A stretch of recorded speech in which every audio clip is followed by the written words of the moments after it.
You should. It can check. Finalizing plus. Hold on a second. Let me find. You should. It's if you don't, we'll share it. I have it. I just want to get the agenda out. I had it. Here we go. All right. You got it? I think so. Yeah. Did forward a lot of minutes for 6 meetings Yep. already. I'll mention that. So we can review them and approve them possibly on Tuesday. Okay. Well, we'll talk to that one on the agenda. But once we call the meeting, thank you for bringing that to my attention. Okay. 4 o'clock. Good afternoon. Welcome everyone to the Town of Nantucket Finance Committee meeting for January 16th. And the video is on, and I just would like to introduce the members of the committee. I'm not sure where the camera is, but on my right, where is it over there? Okay, so on my right is Tim Savarino, John Tiffany, Craig Sperry, around the corner, David Worth, Cliff Williams, Steve Morey, Jim Kelly stepped out, and Christy Kickham will not be in attendance. Thank you all for coming and watching. Is there any public comment today that is not on our agenda? Okay. Hearing none. Approval of minutes. We did receive a number of meeting minutes today from Martin, and thank you. Please review over the weekend, and we will take up discussion of those minutes at our next meeting, which will be on Tuesday, January 21st. All right. Committee reports. I don't have anything. Does anybody have any committee reports today? Okay, hearing none. Okay, we'll move on to the next item, which is the Planning and Land Use Services and Fire Department budgets. We will start with the Planning and Land Use Services first, and I'd like to welcome the Planning Director, Andrew Vorse, and I'm going to call you the financial executive of Plus. Well, he got out there. Well, I don't know if it comes to any pay, but he got Lindell Volans. And thank you for coming. And I just like to say it was a lot of good communication and cooperation between Finance and Plus to get these budgets in order. Because being the second year of this of the Plus department, it's been a little bit of a rocky road getting things on order. So I do want to commend you all for doing that. And Andrew, why don't we give you the floor? If you'd like to give an overview of the department, start with that. Sure, I can. Okay. I think in your packet you have a pretty good explanation of what our mission is and We do. some overall information. As you know, there's been essentially 4 different departments put together into the one Planning and Land Use Services. So, and thank you, Martin, for all your work trying to make sure that we're evaluating the same departments over the years.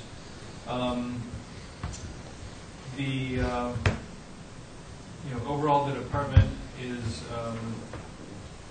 we're starting to experience a return of activity. I think the chart that you have in your packet in blue and red shows that we're still well, as of FY13, we're still below average, but I think this year we may actually be back to at least average or slightly above. We'll see how the numbers come out. That's reflected in the revenue that you see from building and HDC. And that's on page 4 of the information that was sent just for everyone. Okay, thank you. With that increased activity, has come a few things that have affected our budget, which is, I'd say the biggest impact has been the increase in advertising rates with the newspaper. All of our activity involves public notice, public hearings. Those notices are required by statute, and those advertising rates have gone up. So we have more activity, we have to do more notices, and also postage, and with that becomes office supplies. So with the increased activity, we are seeing more expenses. Okay. I'm here to answer questions. Okay, great. Well, let me start off. John? Just I'm looking at that graph on number of permits and all that sort of thing that was in the front there. And you were kind of indicating that you thought that 2015 was going to show some improvement. 2014 year to date, I don't know how to read this because year to date it depends on where your permits come during the year, but that I could look at that and say if they came in evenly throughout the year, that doesn't look like 2014 is going to look real good either.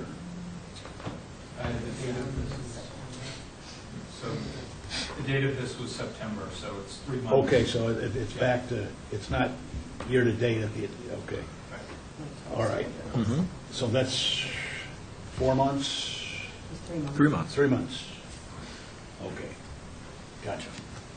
That clarifies it. Okay. Further questions? Yeah. John? One of the things I noticed in your, by the way, just a recommendation on goals and objectives. If the only way you know you've achieved a goal is if you somehow either make it time bound or you make it quantify it. And some of the goals you've got here are very laudable goals, but I wouldn't know, if I were you, I wouldn't know how I was successful or not, because you're not measuring anything to measure success. You know what I'm saying? So I would look at any time you put a goal down, to put down something that's measurable, so that you say, I'm going to improve something by this much. Now, the one thing you did mention, and I just wanted to throw that as an aside, the one thing you mentioned, a reduction of operating budget by 25% between 2013 and 14. Now, that was quantifiable, and that was but I can't see where you've reduced your budget by 25% from 2013 to 2014. In fact, if anything, it's gone. The expenses have gone up, not down, and so I guess I'm not quite sure what you mean by that. That was for our operating expenses. Yeah. From 2013 to 2014, our budget reduced by 25% just for operating expenses, excluding payroll. Excluding payroll. Excluding Yeah. payroll. Well, even if you exclude payroll, I think you're okay. You're saying these are the okay. I'd have to look at it again, but I'm even if you don't include salaries, I think if you look at your total operating expenses on the if you look at on your summary, you look at your total operating expenses, and if you back out the salaries, I think you still may see that. We also do not include the professional services for the planning board, because those are funds we hold for our applicants to pay for engineering inspections that are relative to projects. So that's actually not our money and not our expense. It's just a pass through. You probably want to define that a little bit when you put your goal down, or when you're indicating what your initiatives are, so that it's easy to understand. So see, well, you just say you're going to improve your budget, so I looked at the total budget and said there is a substantial increase in your budget. We would like to move that as well, but we have to work with what finance has to do as well. Okay. I think it's important on that particular sheet, though, that you're looking at the 2013 actual and the 2014 budget. Yeah. Those are completely different numbers. Well, if you look at 2015, you're also showing an increase in costs as opposed to a decrease in costs. So I mean, when I look at one thing, I agree with you. You don't just look at a budget and say, what's the actual been, but then I look at what you're also projecting for 2015, and you're projecting an increase as well there. So right, and I never said in our goals that we are going to have an increase, and it's needed because of the development activity. Okay. Gotcha. Okay, thank you. Further questions? Cliff? As we evolve, I know we've gone through a lot of changes out there. We still have, it's a thing in motion where we're constantly improving, and we have a goal set to make things better, smoother. Just talking that if things are working well, they work better. Well, yeah, I think we've done a number of structural changes to make performance better. I mean, I'll give you a couple examples. We expanded the zoning enforcement officer, title to numerous people. So in the past, we had one person doing zoning enforcement officer responsibilities. So when he went out on vacation, all projects and permits ground to a halt. That person was away. So we expanded that to include the building inspector, the assistant building inspector, Yeah. who actually had that responsibility in their jobs anyway. And the selectmen followed through and made those appointments. So now we don't have any of those types of slowdowns anymore. Let's see, there's still some challenges with that we're continuing to look at and working with town management to make further changes, but I think the expansion of hours, the full staff people all the time, I don't know if you had much dealings with 37 Washington Street, but most people that did find that our operation is completely different. But we still have work to do, and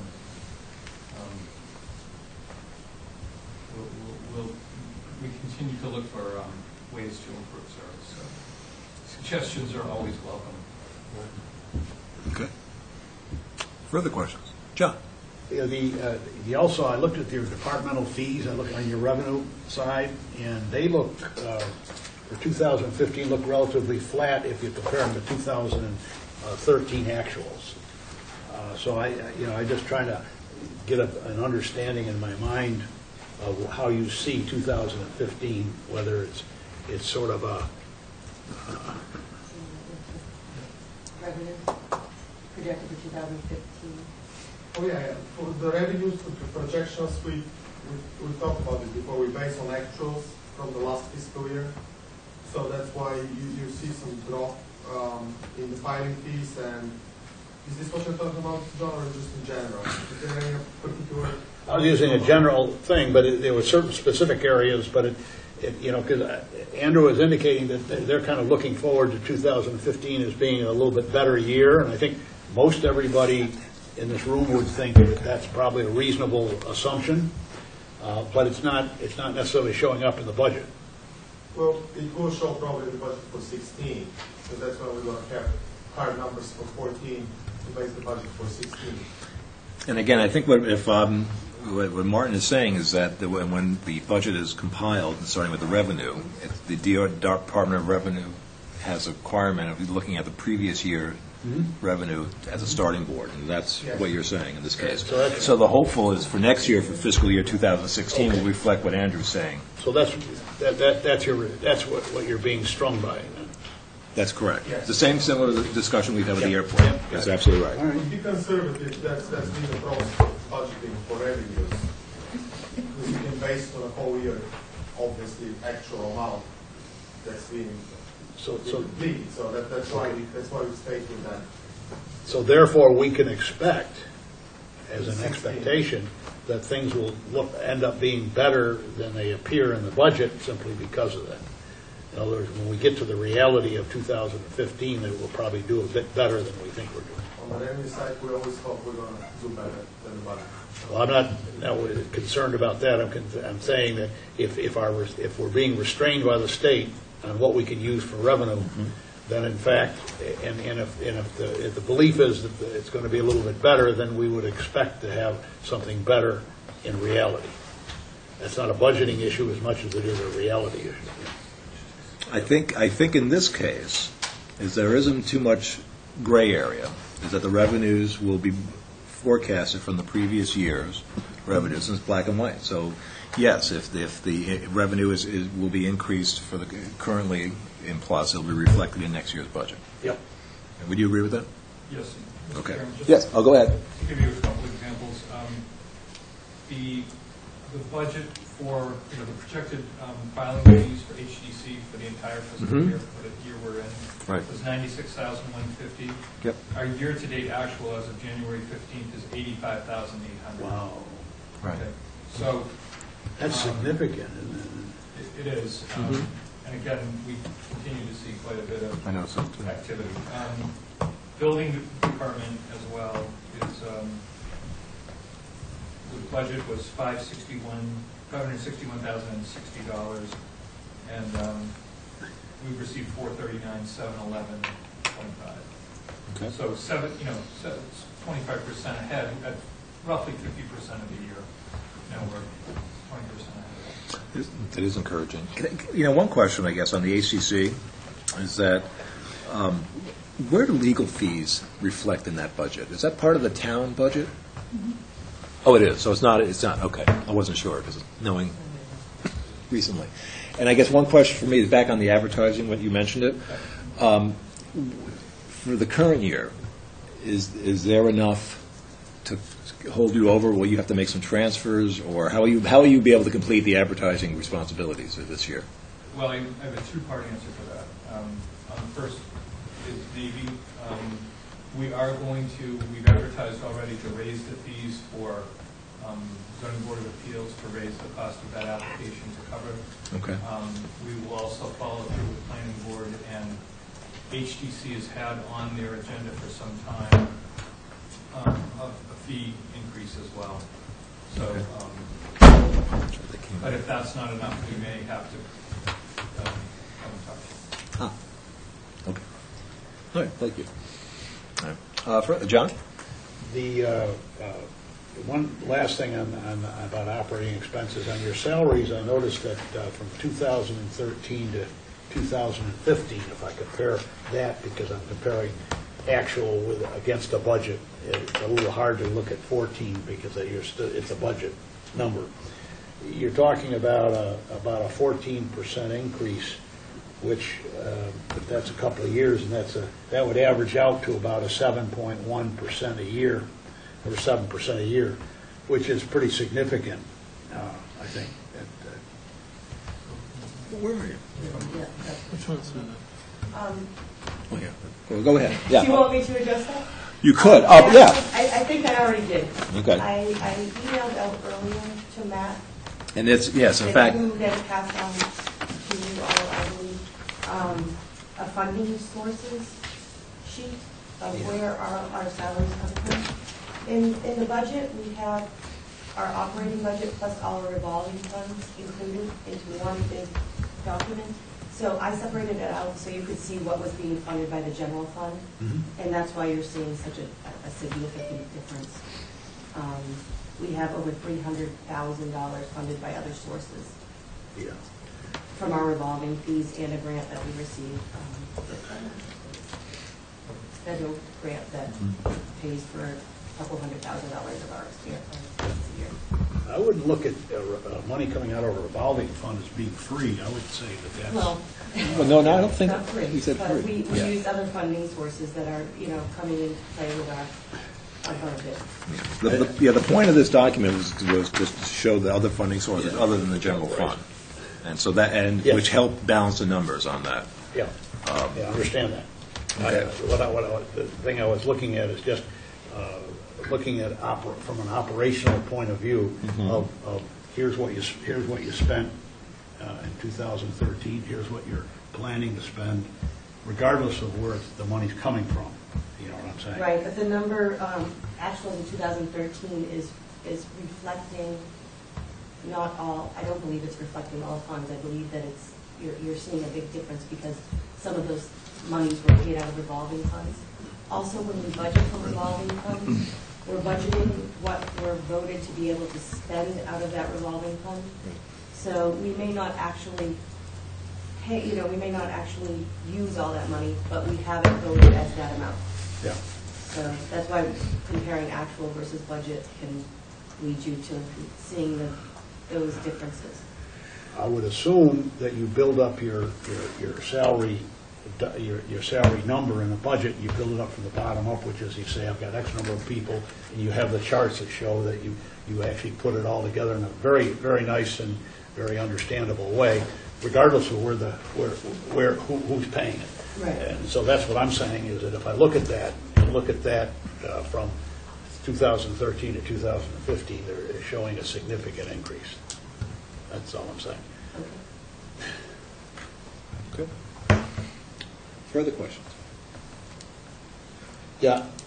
If no one else has. No, go ahead. On the revolvers, I noticed that your revolvers are kind of, if you look over your history, your history going forward, not history, but going forward, it looks like you're kind of, and this is a question, but it looks like you're kind of pulling them down a little bit. Is that is that a purposeful move, or is that just the way it's working out? Well, in one case it is, right, the sewer. In one, we have several different revolvers. I'll speak specifically of the sewer revolver first, the septic revolver. That had been sitting there for many years, and they weren't using it, and it had gotten very high. So we're trying to get that down to a more manageable number. We don't intend on using that to the extent that we have over the past couple of years in the future. And this is not the first year. I think that started last year. In fact, Martin, didn't that start, 2 years ago? The sewer revolver's been... To try to lower that number down, I mean? Yes, yeah. That's what I'm Yeah, referring to. Because they voted it, but then they Right. weren't actually in practice using the money. Okay. Well, even in your food service, that revolver looks like, you look at it, you've got it projected out here to 2018, and it's going down, there's no question. I didn't know whether that was a purposeful move on some of the, you mentioned Not on that one, but we don't know from year to year how much money is going to be in there. Yeah, yes, they're projecting that. Basically right now it's used to cover our temporary food inspector who has to come in the summer to cover all the restaurant openings and making sure all those restaurants are inspected on a regular basis and that, receive complaints, they need to go out and see that the food is being handled safely. So that's where we're at for now. We don't know, we would hope that with the increase in activity, the fund would be increased as well. Okay. All right. Very good. And the permit revolver should stay pretty level. That was created to pay for 10 hours a week of each, the electrical and plumbing inspector, to get them back up to full time. So that's... Yeah, and I think generally the revolvers are there to cover costs, not really a correct. savings account, isn't that? Yes. That's correct. Yeah. And the sewer had gotten... Except for the sewer. Except for the sewer, which going back. They were putting the money in there, but not actually taking the expenses out. So we're looking to... And again, for sewer, that was for the permits. That's the revolver Yes, for the permits. every sewer permit, or septic permit Septic actually permit, is going excuse into me. that. Okay. And then a percentage of the salaries of the employees that do the septic inspections and all that. The paperwork are being paid out of that revolving fund. Okay. All right, very good. Further questions? Okay. I think we look like we're done. Thank you very much.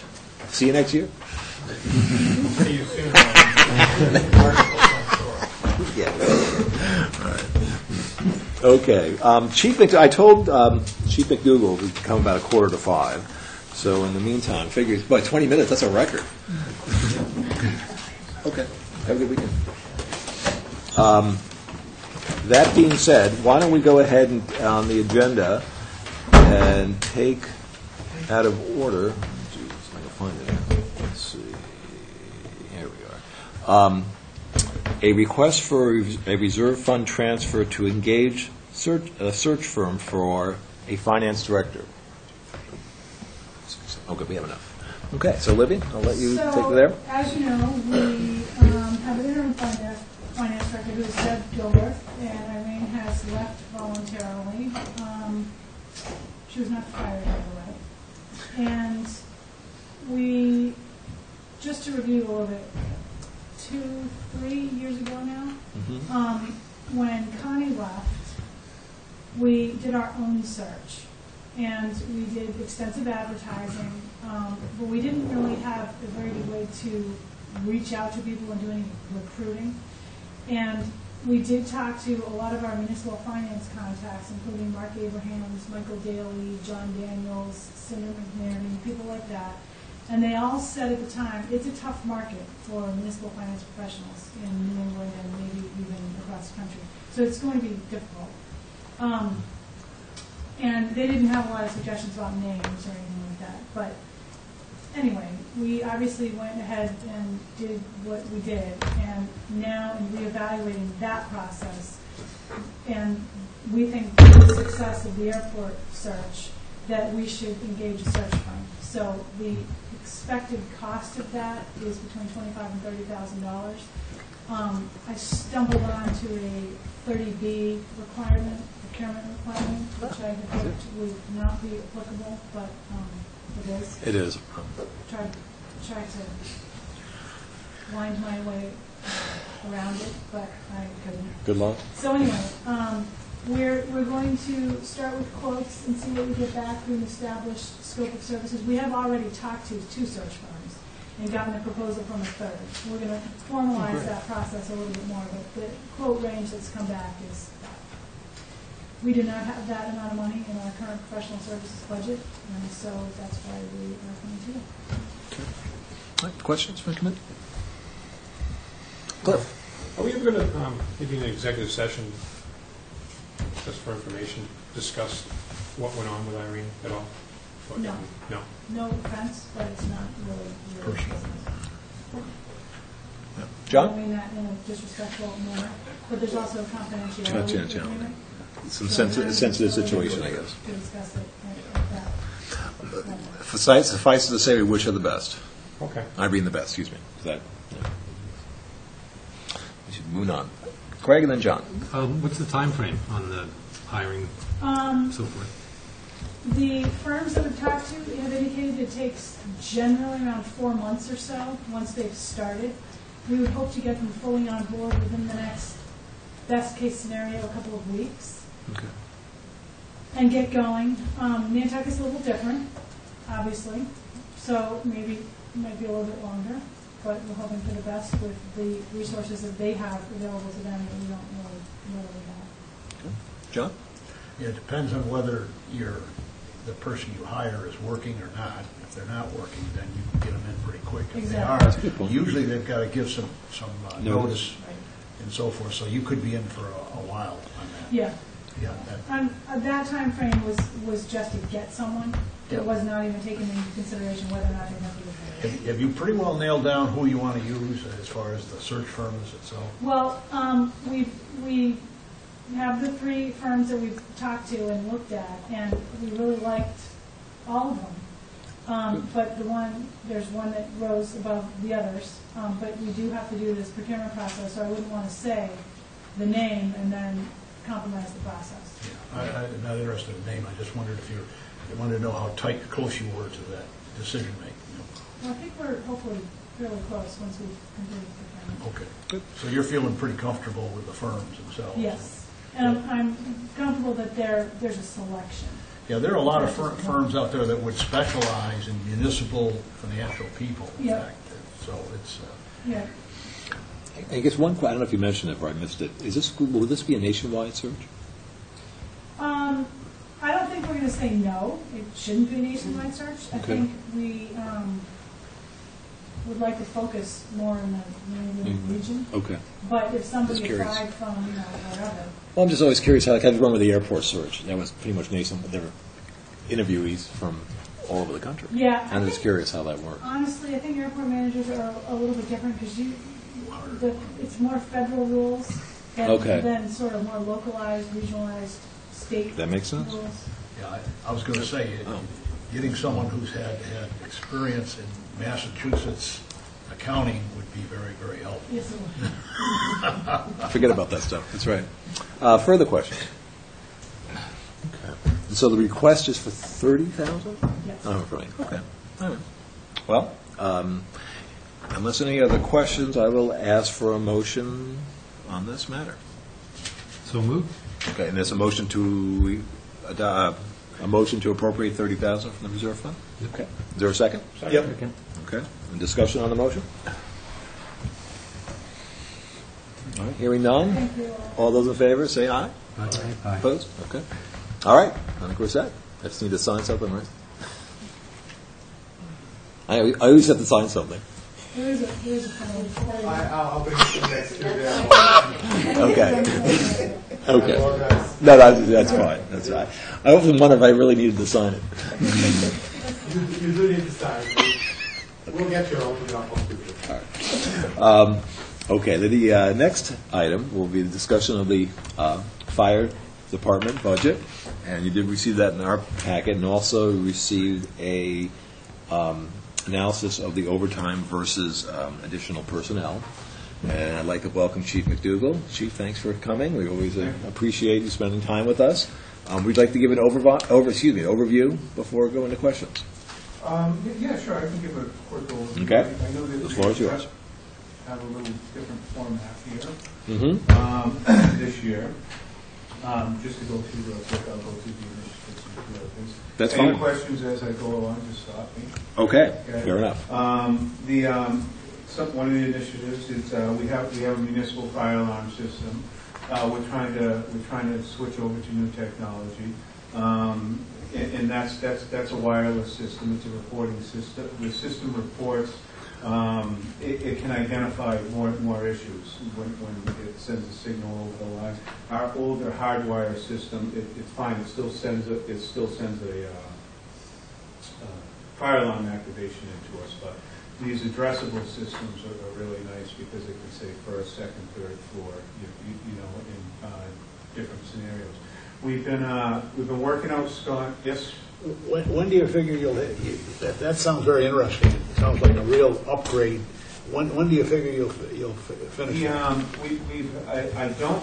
When I looked at it, honestly, I looked at it as a 10 to 15 year project because part of it is it's not coming from our budget. It's working with occupants that are already on this system and convincing them, working with them for planning to change over because it costs them money to change over to this master box, and it's quite expensive. So we've been doing this. I think we've been into it maybe for about maybe 4 or 5 years.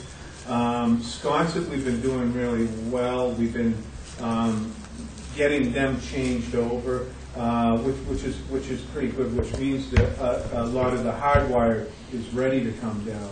That's where the maintenance is. Yeah. So you know, I would say we probably got somewhere around another 10 years to complete the changeover. One thing that we don't want to sacrifice is the reporting.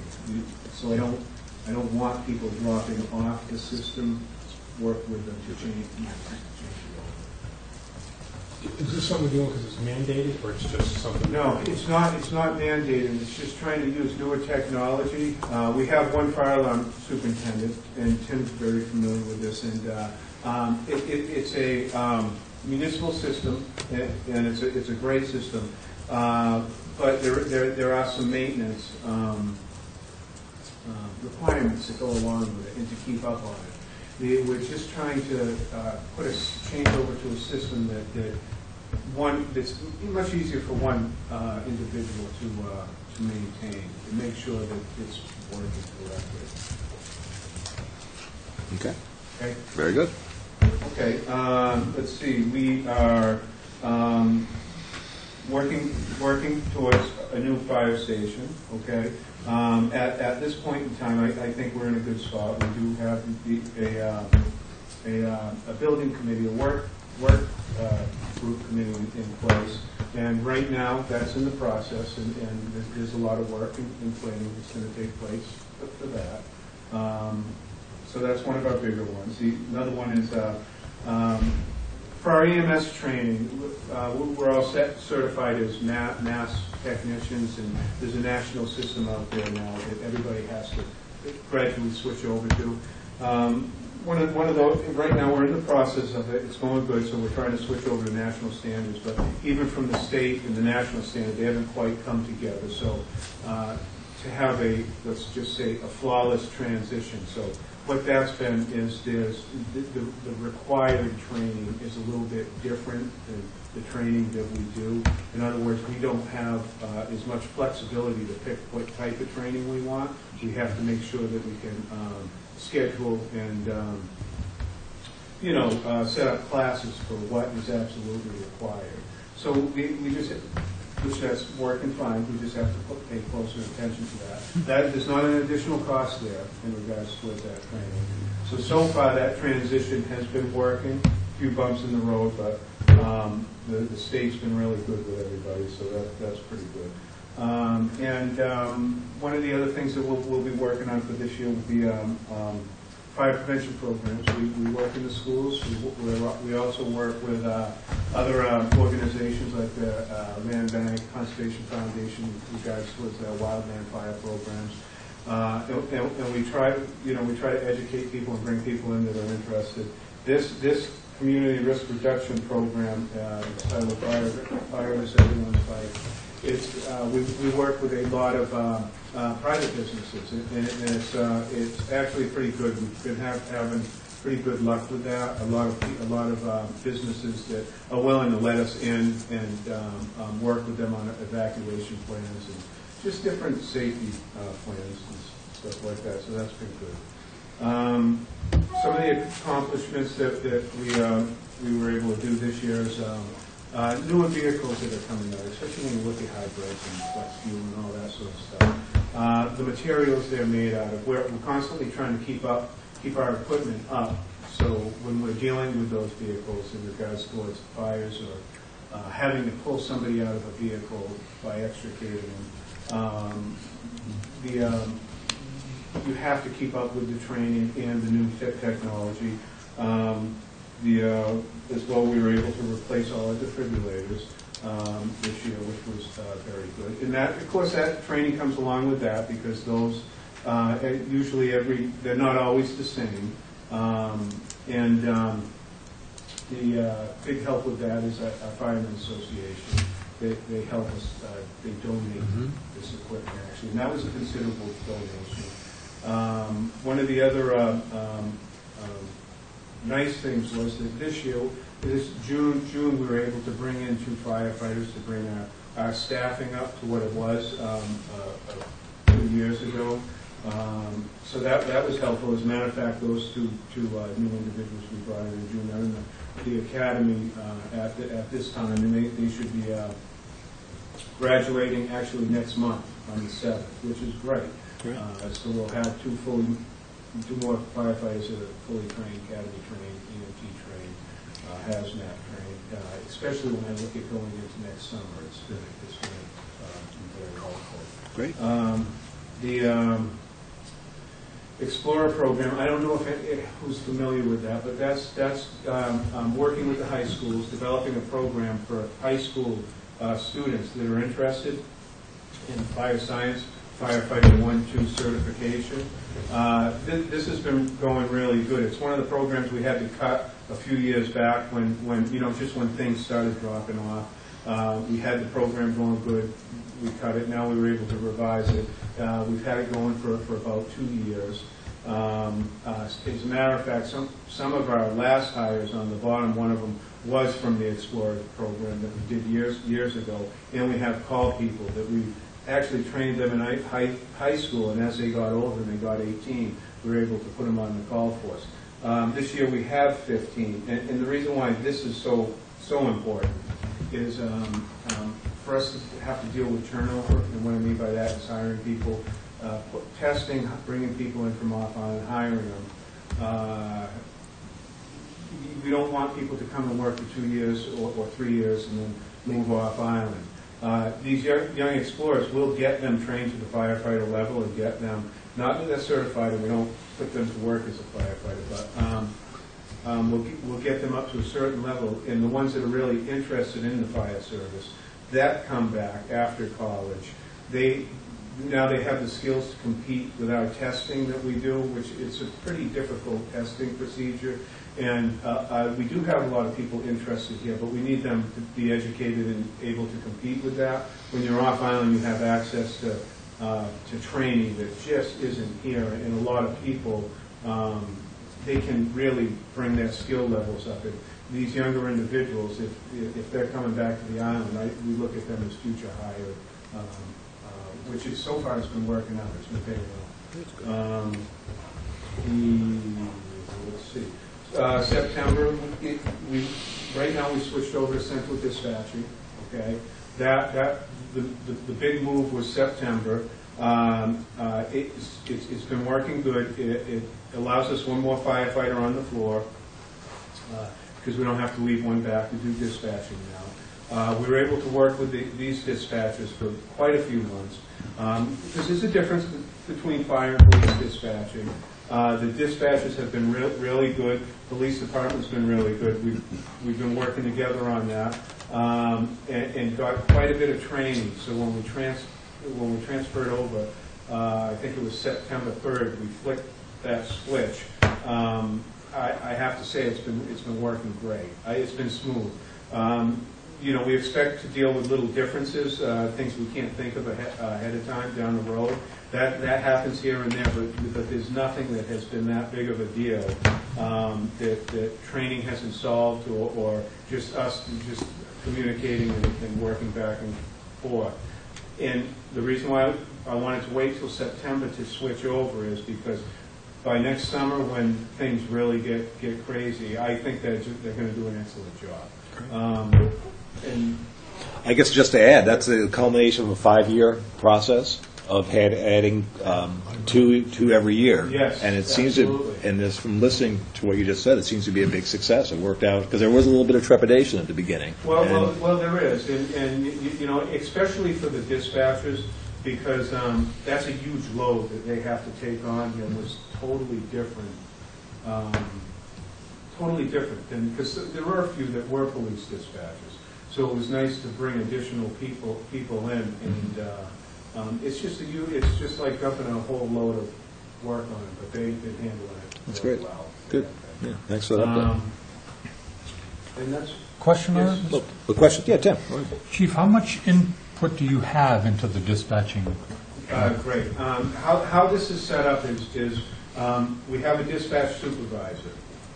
My fire prevention officer, Liz Shannon, they're in close communication. Any issues that come up, we can take care of that right away. Now, the structure of the dispatching, right, how we handle calls and how they're dispatched, that took place months prior to putting it in, where we came in and we put in all the spreadsheets and call sheets, so they knew how to dispatch an ambulance call or a brush fire. And they've been very good with that, especially the dispatch supervisor. And don't get me wrong, the police department's been very supportive in that too, because of course that would be part of the concern that, okay, it's a fire going into working with dispatchers that only have the concept of dispatching police cruisers. That was one of the first things that we wanted to work with, just to make sure that wasn't going to be an issue. And like I said, like if we run into a situation we couldn't think of, we have, it's a small committee to get together with it, and that some of those members are the deputy police chief, deputy fire chief, our fire prevention officer, our dispatch supervisor, for them to get together to work out any type of policy that we need to put in place to change something to make it work. So it's been pretty fair, even across the board. Good, that is good. Up to this point, yeah. Great. Further questions? Okay. Great. Move on along. That's good. Any other things on the presentation? Ready? No, that's pretty. Those are pretty much the major topics. Okay. That's All right. what's up. We'll start with questions. John? Yeah, I just noticed on the summary of expenses, you've got there's a, I'm trying to get the sheet here. Take your time. I see it's, you've got ambulance expense of 165. That's not in this year, but it was in, it sort of just jumped out of the page at me because it's in 2014. Okay. Yeah, because we went to the last.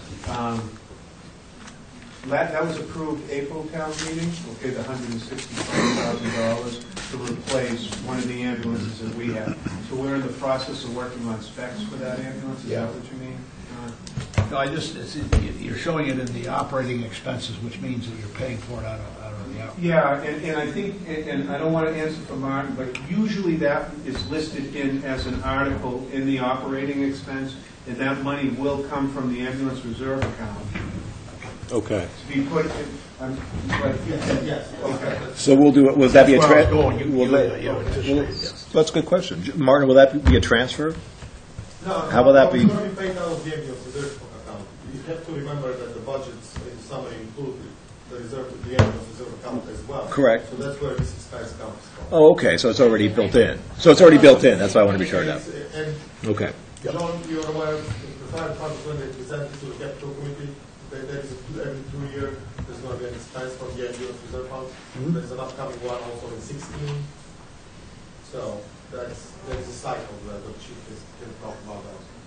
While we're talking about the ambulance reserve fund, I noticed that, again, I was looking at their ambulance reserve fund, and I was looking at your projections going out, and again, it looked like you were talking, it looks like it's coming down in 2014 from a balance of $1,236,000 down to $695,000 in 2018. Now, I know that's a lot of it's speculation when you're looking forward, but still, is this something that you're trying to achieve, or is this just the way it's working out?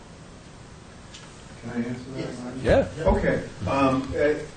This would be speculation, I guess you would say, on the conservative side, just to really figure where can we end up with this, without consideration of, say, coming in and adding additional or adding to the ambulance fees or raising the fee. Yeah. Because that's something, we're about at that point, and I'm not set up to explain exactly why we should raise the fees right now.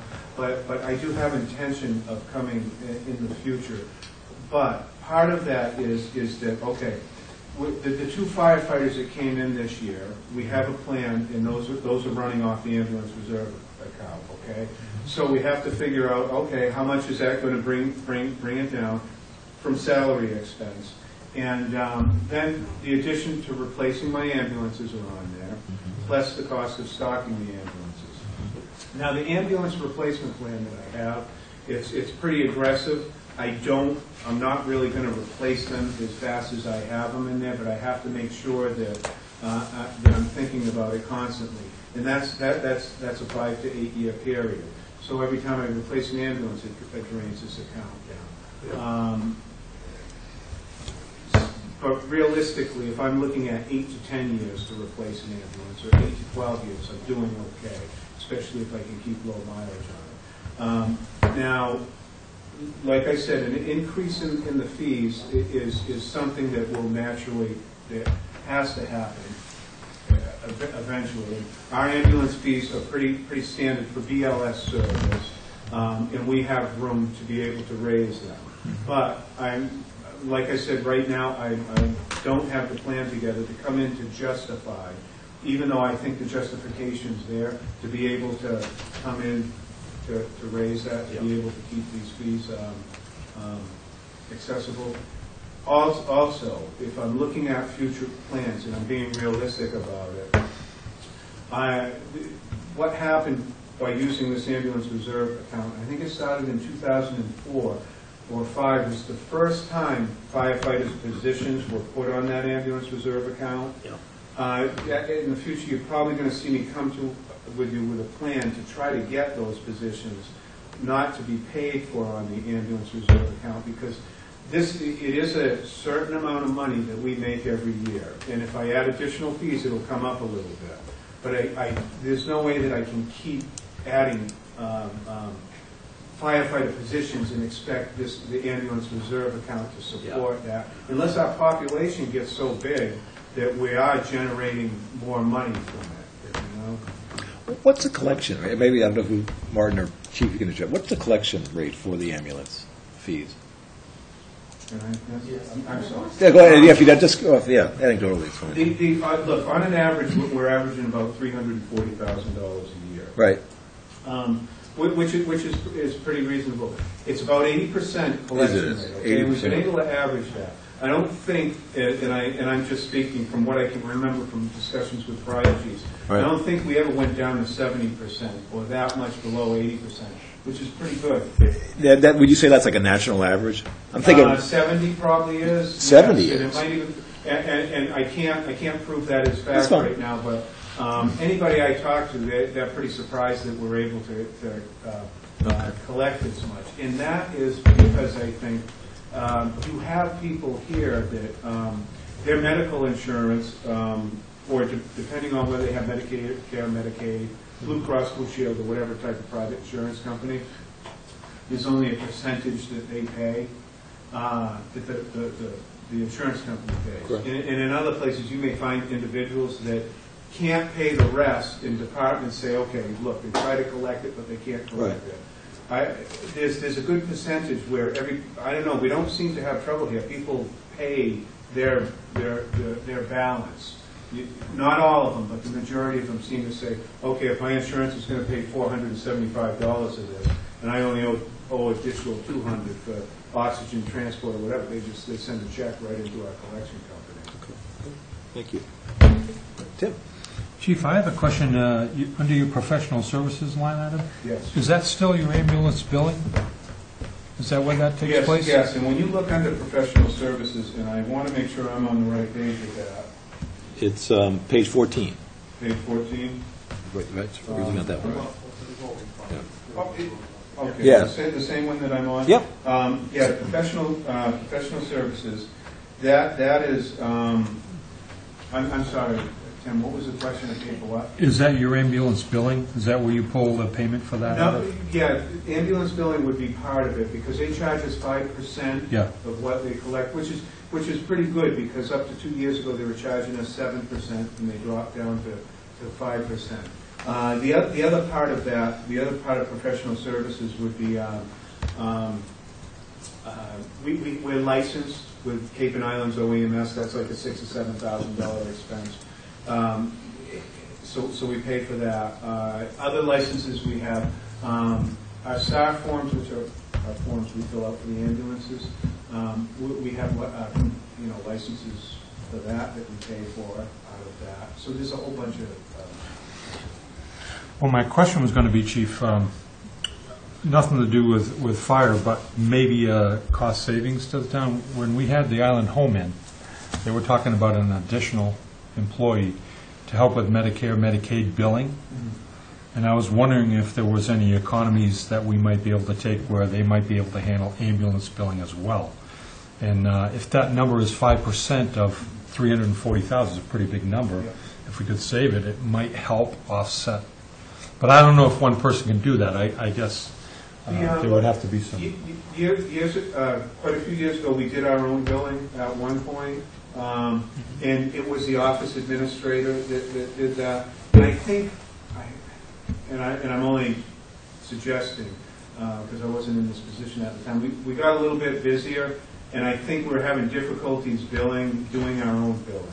Oh, no, Chief. What I was saying is there's actually a new position being contemplated to do Medicaid billing over at the Island Home, and I didn't know if this might be a way I can check to pull it back in-house. Well, so Libby writing that too. Okay. Connie's okay? Yeah, You I look at it? don't think it's going like that, but You check right not into it. to blow the bubble there. Oh, no, you're not blowing mine. Where's the pin? 5% of 340. 5% of 340 is roughly, 15,000. Yeah, 15 grand. yeah, and so that's. Health insurance. No, it would help offset the cost of the Island Home is what I was thinking. I think the Island Home, I didn't know they were seeking another employee. They're not. No, I think it's somebody already on staff. Somebody on Just- staff. They're not. Dedicated to that retaining purpose, so I professional thought. services. They're training somebody to do something that they Yeah. previously had been paying for. They're But buying. it's They're not a buying new- software. It's not a new employee. Yeah. Okay. Well, it's always good thinking. Yeah. Okay. All right. Questions? David? Chief, a couple of questions. In the split between ambulance runs and fire-related runs, how does that split out today, or the? Okay, I'll give you an idea of, I have FY13 figures, so we'll go off of that. The percentages first, if we get fire alarms, fires, it's kind of a group that's categorized. That was 40% of our calls last year, okay? And what I'm giving you on this is just the overtime percentage, but then I'm going to give you numbers on the actual calls for what it costs for overtime. And you can compare the percentages. Callback for EMS was about 20% of our overtime budget, okay? So that gives us an idea of the percentages for the callback. Now for the for my alarm calls and fire callbacks, let's see, I got 1,156 calls, okay? Those would be fire engine, okay? And now for my EMS, for my ambulance calls, I got 1,1231 calls. Now, the EMS is higher because what else we consider engine calls, but I break them down as hazard call, which we send engines to, and that would be like a propane leak, med-flight landing. There's 339 of those calls. So, and that's not unusual. Some years it's the ambulance a little bit more, some years it's the engine call a little bit more.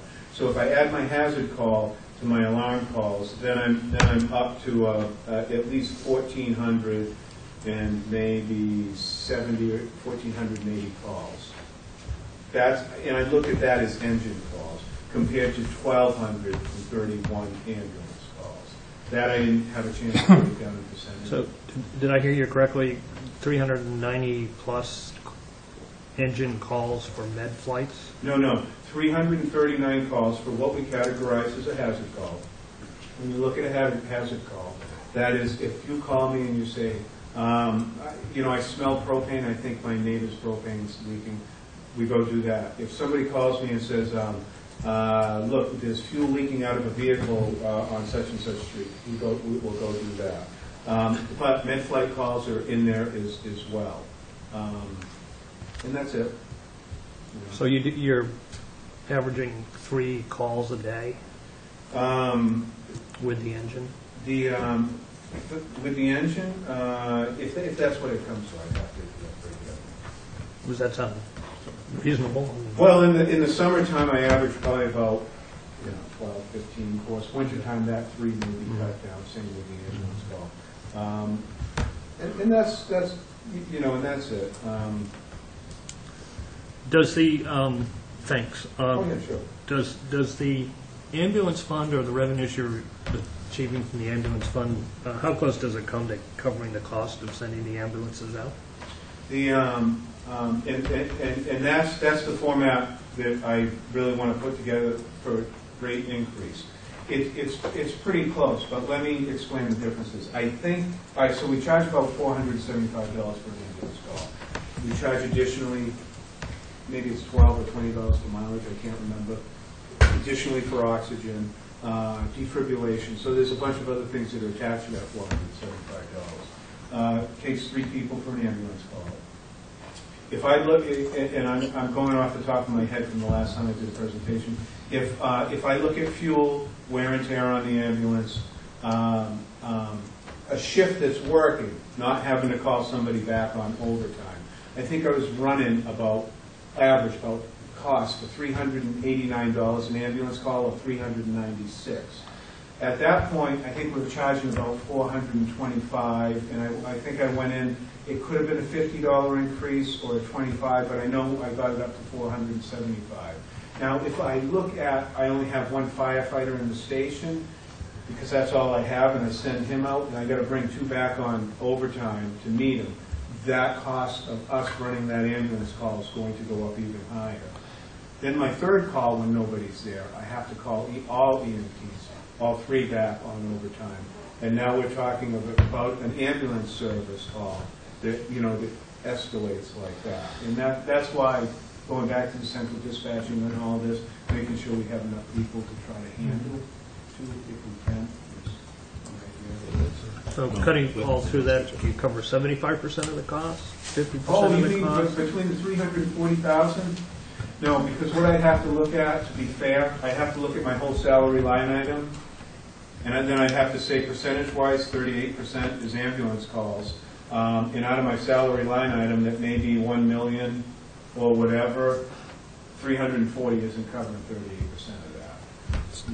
So no, we do not, by any means, be able to cover that service with our income. Okay. John? Yeah, when you talk about cost, you include the cost in that cost, for instance, the cost of of purchasing and maintaining an ambulance. Is that Yeah, is that put in there as a cost? we do, and there was, and I can't remember the format, because I need my papers in front of me. There is a legal way that I can do that for the depreciation of the ambulance, and I break that up between how many calls I do a year. Yeah. So yes, we do. Yeah, you do. Yeah. Yeah. All right. Further questions? Okay, you know, John? just on top of that, I think what you're saying is that when you look at costs, the cost of going out on a call and back and so forth, that really is not your total cost, that's your cost of actually doing something. You have a cost of people being available at all times, which is important, which is an important part of them. They can't go out if they're not available. So, and that's why you're not, when you try to translate, you know, what you're getting back into your salaries, you're saying it doesn't cover it. But you know, in most businesses, legitimately they call that overhead, and they legitimately apply an overhead factor to their cost structure when they look at a pricing structure.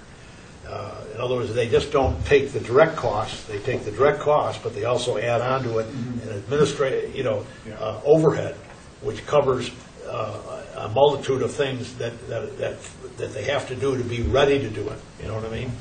Like in your case, you've got people that they're waiting for the call, and they may not be doing any work at a given point in time, but they have to be there waiting, or you can't make the call.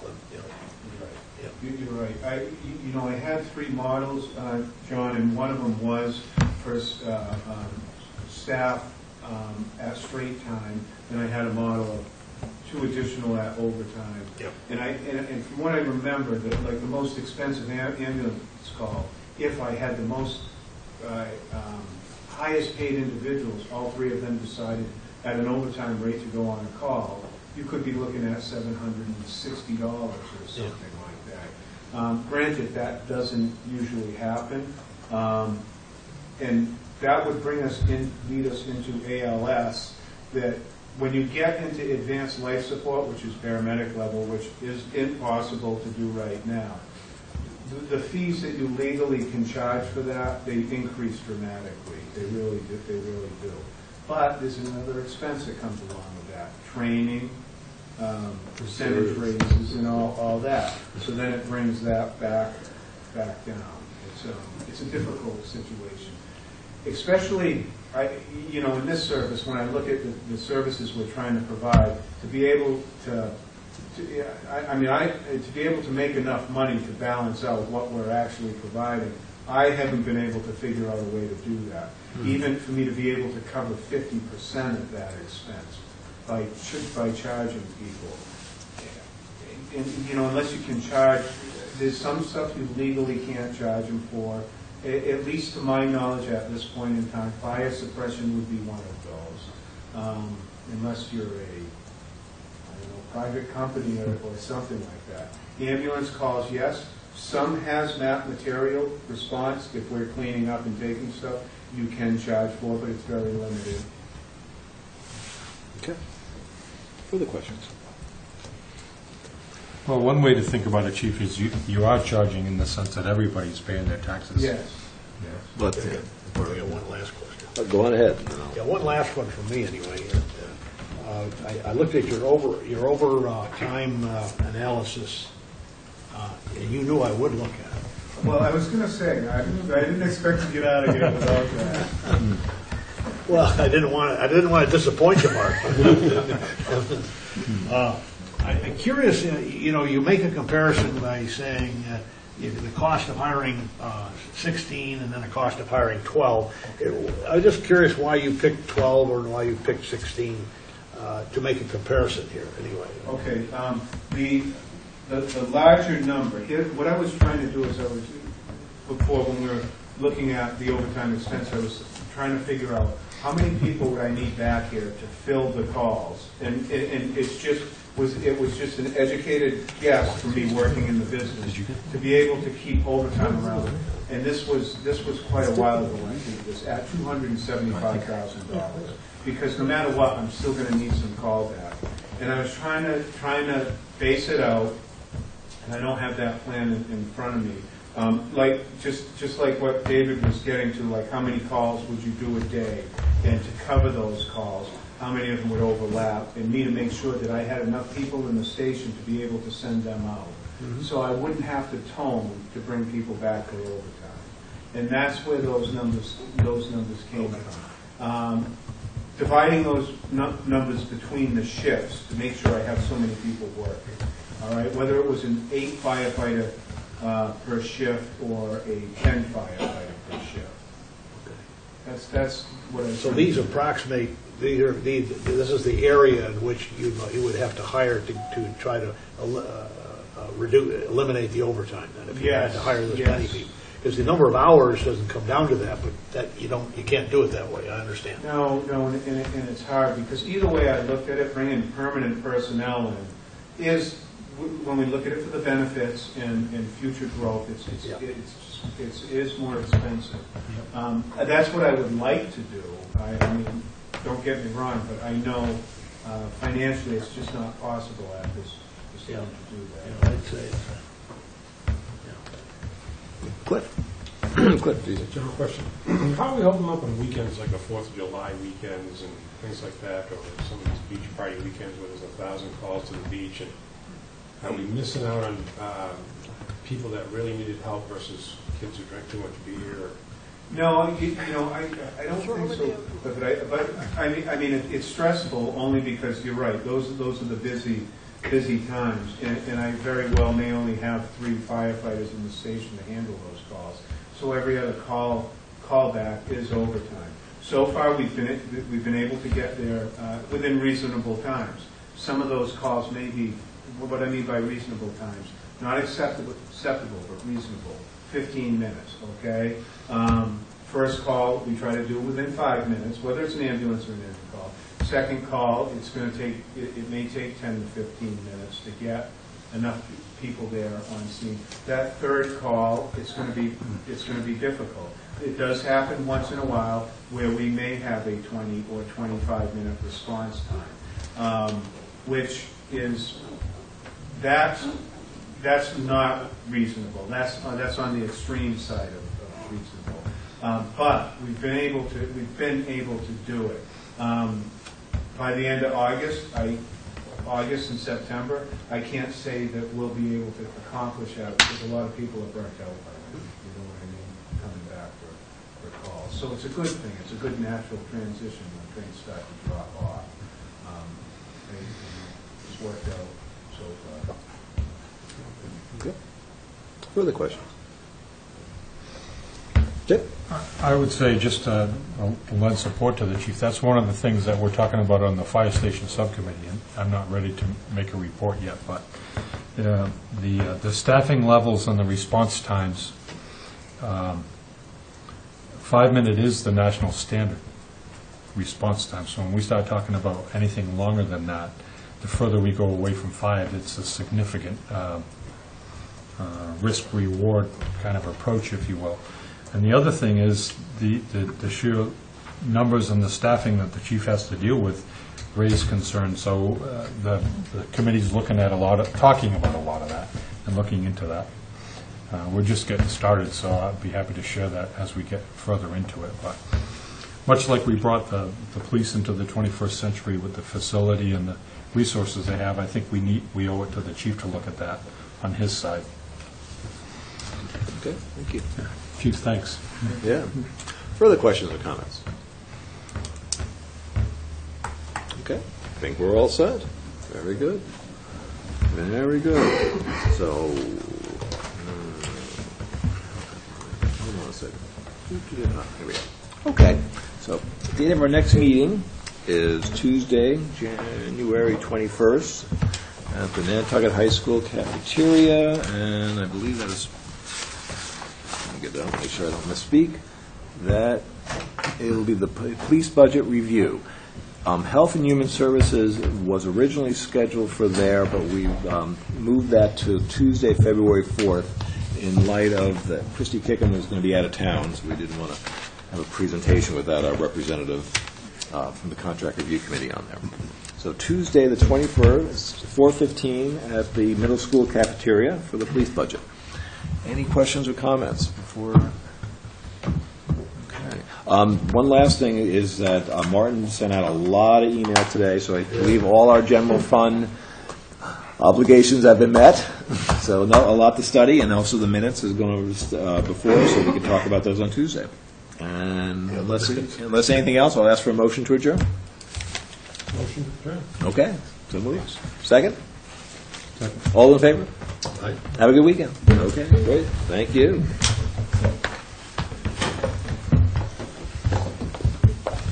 All right.